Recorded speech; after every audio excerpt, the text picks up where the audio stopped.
Des faux autochtones ont été démasqués. La nation Abénakis d'Odanak a présenté des preuves généalogiques concernant certains individus qui se disent descendants de tribus Abénakis du Vermont et du New Hampshire. Sauf que ces communautés-là n'auraient finalement pas une goutte de sang autochtone. Les résultats sont clairs.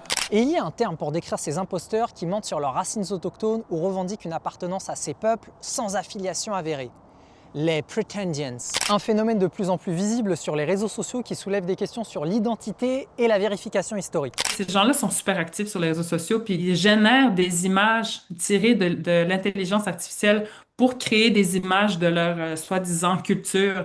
J'ai vu ces images-là, puis c'est malaisant parce qu'on voit qu'ils n'ont aucune preuve, aucun matériel, comme par exemple des photos, tu sais, ou bien d'eux autres qui pratiquent soi-disant leur culture, mais ils demandent à l'intelligence artificielle de générer pour eux. Et ces revendications soulèvent des enjeux importants en termes de reconnaissance et de protection des communautés autochtones. Évidemment, c'est l'effacement des voix autochtones. Tu sais, nous, on a droit à ces places-là, on a droit de parler de nos cultures nous-mêmes, mais ces gens-là nous prennent notre place, puis c'est comme un enjeu de plus sur le dos des Autochtones, alors qu'on essaie déjà de sensibiliser sur nos réalités, nos cultures, mais ces gens-là viennent vraiment mettre plus de difficultés à ce qu'on réussisse. Ce phénomène des pretendians continue d'attirer l'attention, notamment sur la manière dont l'histoire et la culture sont partagées et reconnues.